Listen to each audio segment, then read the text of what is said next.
Okay, Assalamualaikum warahmatullahi wabarakatuh. Anda bersama dengan saya Mohsin Hamdan. Kita di Livewire Initiative. So hari ini saya nak bercerita tentang ketagihan. Dan kebetulan hari ini saya pun akan live sebentar nanti di Melaka hari ini bersama dengan agensi yang tidak ada kemasaan. So saya nak cerita sikit tentang ketagihan. Ketagihan apabila kita lihat dalam konteks masyarakat Malaysia, biasanya lah akan lebih banyak dirujuk kepada penyalahgunaan dadah. Tapi sebenarnya ketagihan bukan hanya sekadar dadah. Ketagihan sebenarnya ada banyak perkara yang kita kena fikirkan bersama. Termasuklah dengan ketagihan dengan makan. Bagi contoh, ketagihan makan. Ada orang ketagih dengan merokok, ada orang ketagih dengan bermain, ada orang ketagih dengan hubungan seksual. Ada macam-macam sebenarnya. Tapi perkara yang saya nak kupas hari ini adalah tentang bagaimana ketagihan ini terjadi. Baik, pertama yang tuan-tuan perempuan kena faham ialah kenapa kita ketagih. Ketagih inilah apabila kita nak lagi dan lagi dan lagi. Seolah-olah apa yang kita dapat, dia sudah tidak mencukupi dan kita perlukan lebih lagi. Itu maksudnya ketagihan. Jadi apabila kita mengalami keadaan ini, sebenarnya ialah kesan apabila otak kita tidak lagi mampu menerima dopamin dengan cukup. Di mana reseptor dopamin inilah apabila satu bahan kimia yang dirembeskan di otak kita ni memberi kesan bahawa ia adalah perkara yang pleasurable, perkara yang seronok, perkara yang best, perkara yang menyedapkan. Ada macam tu. Jadi contohnya apabila kita makan, kita akan rasa sedap. So sedap dia bukan hanya sekadar berakhir di lidah. Sedap adalah satu kondisi di mana otak kita menghantar signal badan kita yang benda ni best, benda ni sedap, suka.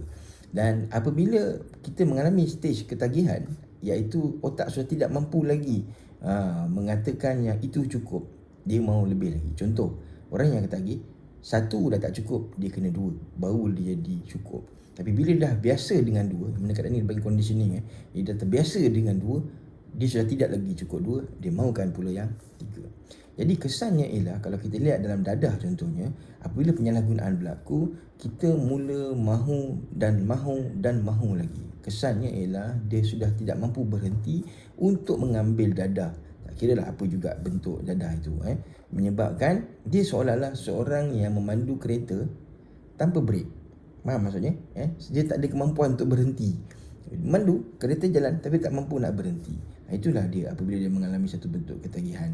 Dan apabila keadaan ini terjadi, dia bukan hanya sekadar memberikan satu kesan buruk kepada perilaku manusia itu sendiri, tapi dia terus menimbulkan persepsi sebab orang akan beranggapan bahawa orang ni useless, orang ni tak guna, orang ni tak boleh nak diharap. Nak je benda tu tak habis-habis.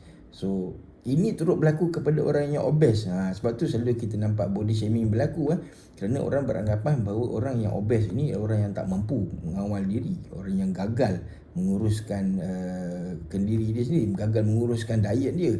Dalam kata lain, orang yang obes ni adalah orang yang gagal. Faham tak? Ini kebanyakan orang akan beranggapan macam ni. Sedangkan siapalah sebenarnya yang nak obes? Tak ada. Tak ada siapa yang nak obes. Tak ada siapa yang nak ketagih dadah sebenarnya. Tak ada siapa yang nak ketagih arak. Tak ada siapa yang nak. Tetapi bila permulaannya itu mengakibatkan dia mahu lagi dan tiada kawalan terhadap diri dia yang mengelakkan. Contoh macam orang yang banyak sangat makan, dia tak ada aktiviti yang membantu pembakaran semula kalori contohnya, dengan gaya hidup yang salah, mengakibatkan dia terus mahu. Inilah rumitnya ketagihan. Sebab itu ketagihan, macam saya kata tadi, dia bukan hanyalah tentang penyalahgunaan dadah, tetapi macam-macam perkara lain. Ini sebenarnya. Maka bagaimanakah untuk mengendalikan ketagihan? Kita tengok pula video lain di masa akan datang, hanya di Livewire Initiative. Anda bersama dengan Mohsin Hamdan. Jangan lupa subscribe, share, like, komen jika perlu. Jumpa lagi.